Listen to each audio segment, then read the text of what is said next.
Ibu yang dimuliakan Allah Subhanahu wa ta'ala, ala fil jasadi mudghah, ketahuilah di dalam jasadmu itu ada segumpal. Idza saluhat, kalau dia baik, saluhal jasadu kulluh, yang lain ikut menjadi baik. Wa idza fasadat, kalau dia rusak, fasadal jasadu kulluh, yang lain ikut menjadi rusak. Di mana dia? Ala wahyal qalb, dia adalah hati. Maka yang pertama kali menghitam itu apa kata Allah? Kalla balrana, ada satu titik hitam. Ala qulubihim, ada satu titik hitam di dalam hati mereka.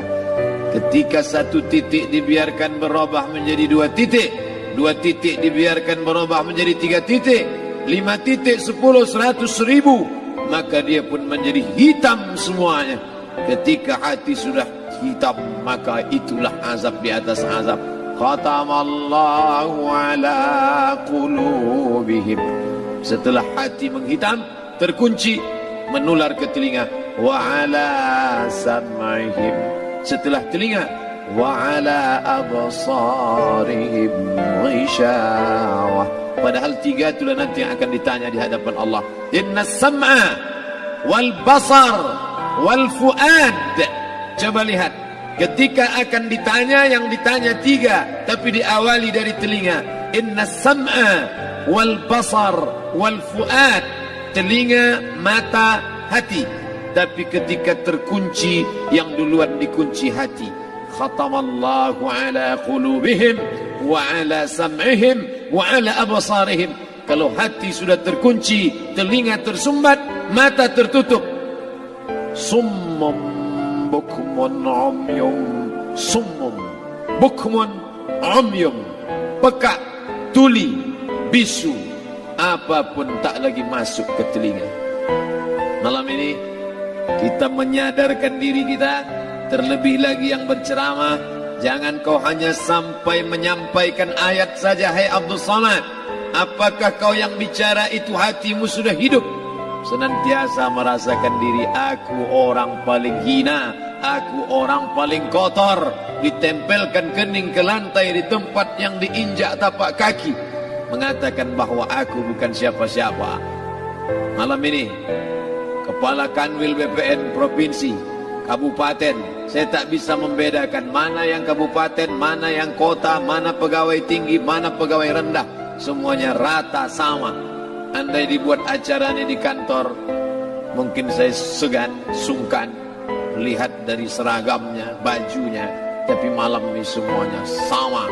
Andai tak disebut tadi Pak Kepala Kantor, Pak Kanwil, saya pun tak tahu mana Pak Kanwil, mana tidak. Fotonya ganteng pula aslinya lagi daripada foto. Artinya apa? Bahwa kalau sudah masuk ke dalam masjid, ketika engkau merasa dirimu tinggi di atas, kau bukan apa-apa, karena yang paling tinggi di badanmu pun kau tempelkan. Tapi saat kau jatuh, rendah, down, stres, kau jangan merasa rendah, karena kau tegak berdiri di hadapan Allah. Kau angkat 2 tangan, Allahu Akbar. Di dalam diri ini disebut dia dengan qalb. Kenapa disebut qalb? Orang Arab menyebut qalb qallaba, karena sifatnya berbolak-balik. Pada saat selesai salat, astaghfirullahalazim, tidak ada yang paling bersih, dia bersih. Tapi pada saat petang sore hari, yusbihu mu'minan, paginya putih, bersih, tak bernoda. Wa yumsi kafiran, petangnya hitam. Makanya dari pagi dibersihkan. Solat subuh bersih, solat zuhur bersih, condong matahari solat asar bersih, tenggelam matahari solat maghrib bersih, sempurna gelap malam solat isya bersih, tengah malam bangun tahajud munajat di tengah malam orang tertidur. Wa tusalli bil laili wan nasu niyam, engkau tegak di waktu malam di saat orang semua sedang tenggelam dalam lelap tidur panjang, tapi engkau menangis meratap mengenang dosa begitu banyak. Sab'atun yudhilluhumullah, di antara 7 yang mendapatkan naungan Allah. Yauma la dhilla illa dhilluh, hari itu tak ada naungan kecuali naungan Allah. Di antara yang mendapatkan naungan itu adalah rajulun zakarallah, orang yang berzikir, munajat, muhasabah diri di tengah malam, sunyi, sepi, fafadat ainahu, menetes air matanya. Berapa banyak sudah harta dititipkan Allah, berapa kupakai untuk zakat, wakaf, infak, sedekah, wasiat, hibah, ghanimah, harta rampasan perang di zaman Nabi. 7 harta yang akan menolong di hadapan Allah, 1 pun tak dipakai. Umur diberikan Allah 40, 60, 70. Berapa yang kupakai untuk menolong agama Allah? Berapa yang kupakai untuk mengingat Allah? Mata, tangan, telinga, kaki akan diminta tanggung jawab di hadapan Allah. Al-yawma nakhtimu ala afwahihim, mulut terkunci, wa tukallimuna aydihim, tangan akan bicara, wa tashhadu arjuluhum, kaki akan bersaksi di hadapan Allah. Siapa yang bisa menolong waktu itu? Kalau pernah tangan ini saat punya kekuasaan, 1 coretan tanda tangan bisa mempermudah urusan masjid. Sebutir kekuasaan yang dititipkan Allah bisa dipakai menolong agama Allah. Itulah yang akan menolong di hadapan Allah. Apa yang disampaikan malam ini, semua biaya pengurusan masjid 0. Itulah sesungguhnya yang akan menolong di hadapan Allah. Adapun harta yang disimpan, tabungan, deposito, tanah, rumah, kendaraan, semua akan tinggal menjadi harta warisan. Istri mengambil 1/4 kalau ada anak. Kalau tak ada anak, istri mengambil 1/8. 1 miliar 125 juta bulan untuk istri. Kalau dia tak tahu hukum gono gini. Kalau dia tahu gono gini, dia tuntut ke pengadilan, dipotong lagi menjadi 2. 500 untuk dia. Dari yang 500 dapat lagi dia 75. 575 bulan untuk dia. Sisanya 425 diambil anak laki-laki 2 kali bagian anak perempuan. Lalu yang kita bawa mati apa? Dulu dibangga-banggakan, dihormati, dimuliakan. Yang kami muliakan Al-Mukarram, Al-Ustadz. Tapi pada saat tiba masanya, yang kita bawa tak lain tak bukan innallaha la yanzuru ila ajsamikum. Allah tak menengok badan, fisik, bentuk tubuh, baju. Ini sampulnya saja. Wala ila suwarikum, Allah tak menengok rupa, wajah. Walakin yanzuru ila qulub, hati kamu yang bersih itulah yang kau bawa menghadap Allah Subhanahu wa taala. Yauma la yanfa'u malun, harta tak berguna, wala banun, anak tak bisa menolong. Harta tak berguna, anak tak mampu menolong. Illa man atallah, kecuali orang yang datang menghadap Allah biqalbin salim, dengan hati yang bersih, hati yang tulus, hati yang memercikkan cahaya iman, hati yang bersih dari hasad, busuk hati, sum'ah, riya, takabbur. Itulah yang menolong di hadapan Allah Subhanahu wa taala. Tulang, kulu, kulit, darah, lemak, sumsum akan menjadi santapan cacing tanah. Begitu besok pagi pintu kamar tak bisa diketuk, istri bolak-balik membangunkan tak terjaga, dipegang pipi sudah sejuk macam es batu, tanda jantung tak lagi berdetak, maka darah mulai berubah menjadi nanah, busuk. 1, 2, 3 hari kalau tidak disuntik formalin, jasad paling busuk jasad manusia, karena semua dia makan herbivora, tanaman saja. Tapi kita ini omnivora, semua masuk. Maka begitu mati, paling bagus orang Islam paling cepat dikuburkan. Selesai acara pemakaman, habiskah masalah, muncul masalah baru. Disitulah kita baru sadar. Apa kata Imam Ali radhiyallahu an? An-nasu niyam. Semua manusia waktu hidup itu tidur. Bapak tidur, ibu tidur, saya tidur. Semua orang waktu hidup itu tidur. Falamma matu, ketika dia mati, disitulah dia baru terjaga dari tidur panjang. Saat Israel mencabut nyawa, ditarikkannya adalah satu centapan yang kuat. Disitulah kita baru terjaga dari tidur panjang. Betapa aku meninggalkan salat, betapa aku tak berzakat, betapa dulu kekuasaan, aku lulus umur 30, pensiun 58, 28 tahun apapun tak pernah kubuat untuk agama. Sibuk membesarkan anak, sibuk mengurus warisan. Anak pun tak ingat dengan kita karena kita lupa menanamkan pendidikan agama di dalam otak kepalanya. Andai dulu pernah dia dibawa ke masjid, andai dulu pernah dia dibawa umrah, andai dulu dia dimasukkan SD IT, SMP IT, SMA IT, Islamic Boarding School, dibawa ke masjid, takkan dia lupa mendoakan selesai salat, Rabbighfirli wali walidayya warhamhuma kama rabbayani saghira. Harta yang banyak tak sempat menolong agama Allah. Anak tunggal semata wayang tak sempat dididik agama. Istri meninggalkan dalam keadaan stres susah hatinya karena dia tak diajarkan sabar menerima ridha ketetapan takdir Allah. Dan paling celaka, tak pernah anggota tubuh ini dipakai untuk berzikir, muhasabah, mengingat Allah. Tak pernah mata dipakai menengok Quran, kitab suci Allah. Tak pernah dipakai hati merenung sejenak apa yang akan kubawa mati menghadap Allah Subhanahu wa ta'ala. Malam ini saya tak minta diajak ceramah tentang hukum zakat, hukum puasa. Saya tidak diajak tanya jawab apa hukum unjuk rasa besok tanggal 4. Yang ditanya adalah bagaimana kita merenung sejenak.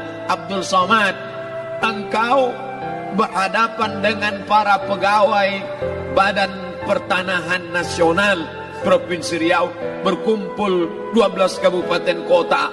Ini orang-orang ngurus tanah, dari dalam tanah naik ke atas tanah, ngurus tanah, ngurus tanah, ngurus tanah, masuk ke dalam tanah. Abdul Somad dari dalam tanah naik ke atas tanah, ceramah, ceramah, ceramah, ceramah, ceramah, masuk balik ke dalam tanah. Yang kau bawa apa? Baju koko tinggal, peci tinggal, pakaian kehormatan tinggal. Yang tentara belum pernah saya diundang. Ustadz besok datang takziah, bapak anu tentara meninggal, tahu-tahu kain kapannya loreng. Tak ada. Yang kau bawa kain tidak berjahit, disobek, kerak. Itu yang akan menyampul kulitmu yang selama ini kau dimandikan, dibersihkan oleh ibumu dulu 60 tahun yang lalu. Sampai masanya kau lupa kapan kau dimandikan dulu. Sekarang ruh melihat, disebut dia ruh karena dia roha ya ruhu ruh, seperti aroma semerbak yang datang pergi hinggap. Ruh sampai masanya dia datang masuk ke dalam jasad. Ruh sampai masanya dia pergi meninggalkan jasad. Malam ini dimuliakan Al-Mukarram Haji Abdul Somad LCMA. Kenapa Abdul Somad ini dimuliakan? Karena ruh hinggap sejenak sebentar, sampai masanya besok pagi dia ruh keluar dari dalam tubuh ini. Anak yang katanya ayahku sayang, istri katanya kaulah abang, sampai masanya mereka tak lagi mau mendekat. Rumah itu saya yang buat, saya yang mengukurnya. Tapi begitu ruh sudah keluar dari badan, tidak satu pun semeter, sesenti, sejengkal, seasta ada tempat di rumah itu untuk jenazah bernama jenazah Abdul Somad. Dulu orang bertanya, rumah Ustadz Somad di mana? Hari ini orang tidak lagi bertanya, tak lagi menyebut nama. Orang sudah mengatakan kuburnya mana. Dulu kalau dia masuk masjid, didatangi orang, disalami orang, mahasiswa, anak-anak, remaja mencium tangannya sebagai tanda hormat. Tapi begitu diletakkan keranda, kita akan sholat jenazah nanti selepas sholat zuhur. Apa kata orang? Letakkan di tepi sana, letakkan di tepi sana. Tak satu pun mau mendekat, letakkan dia di sana. Bahkan sebagian mengatakan dalam masjid, letakkan dia di luar. Dia tidak disebut engkau yang mulia, tidak digunakan kata ganti orang langsung. Letakkan dia di sana. Bahkan sebagian tak lagi, padahal tempat paling mulia sebelah kanan, orang tak lagi mau di kanan, mulai dia menjauh ke kiri. Kenapa kau ke sana? Takut aku mimpi hantu nanti malam. Mana kawan, sahabat andai tolan, anak menantu, teman sekantor, semuanya pergi meninggalkan. Yang tetap dibawa, kalau pernah kaki melangkah salat berjamaah di masjid, kalau pernah tangan mengusap kepala anak yatim, kalau pernah tangan mengucap subhanallah. Nanti di akhir tausiah kita akan berzikir, munajat, muhasabah diri, berdoa, mengenang apa yang akan kita bawa menghadap Allah Subhanahu wa taala. Datang malaikat membawa kain kafan dari cahaya, akan menyambut ruh yang mulia. Hadis riwayat Ahmad bin Ambal dalam kitab Al-Musnad. Turun malaikat berlomba-lomba membawa kain putih dari cahaya, menunggu ruh akan keluar. Ruh menetes seperti embun di ujung daun. Daun tidak bergoyang, ranting tidak patah. Ruh menetes pelan, turun ke dalam kain kafan, dibawa malaikat ke pintu langit. Tak sabar mereka menyambut. Inikah dia yang selama ini berjamaah? Inikah yang dulu ketika dititipkan kekuasaan menolong agama Allah? Kam min masyhurin fil ardi walam yakun ma'rufan fis sama. Berapa banyak yang masyhur terkenal di bumi, malaikat tak mengenal dia. Ini roh siapa? Tapi ini bukan LCMA, dia bukan ustaz, dia bukan ulama, tapi imannya dalam. Kekuasaan dipakai menolong agama Allah. Ruhnya keluar di bawah. Semua malaikat mengucapkan salam. Inilah orang yang selama ini kami tunggu-tunggu. Catatannya sudah lama. Setiap pagi petang malaikat subuh membawa catatan namanya, malaikat malam membawa catatan namanya. Kami merindukannya. Begitu orang-orang yang masyhur di langit tapi tak dikenal makhluk bumi. Tapi ada sebaliknya, yang rohnya disentapkan, ditarik malaikat dengan begitu tarikan yang sangat kuat. Nabi bertanya saat Isra Mi'raj kepada mereka yang sudah mati ribuan tahun yang lalu, apa yang kalian rasakan? Yang satu mengatakan seperti tebasan pedang di tempat yang sama beratus kali. Yang satu mengatakan seperti kambing yang dikuliti hidup-hidup. Yang satu mengatakan seperti mata kail pancing ditarik dari kulit yang basah. Maka kita berdoa setiap selesai salat, Allahumma hawwin alaina, ringankan kami ya Allah, fi sakaratil maut, di saat sakaratul maut yang amat sangat menyakitkan itu. Dan mereka yang pergi tak pernah kembali, mereka yang mati tak pernah bercerita kecuali hanya kepada Sayyidina wa Maulana Muhammad sallallahu alaihi wasallam. Di saat malam pertama di tempat yang gelap, di tempat yang tak pernah diimpikan oleh orang, tapi kita tetap melewati dan merasakannya.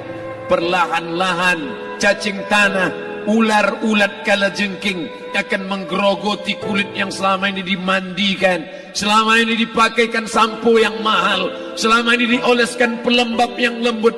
Tapi ternyata sebelum roh keluar jasad, setelah keluar, dia hanya akan menjadi santapan cacing tanah, hancur berkeping hari demi hari. Yang pertama kali membusuk adalah mata, karena dia berisi cairan. Cairan ini mengering, busuk dan berlobang.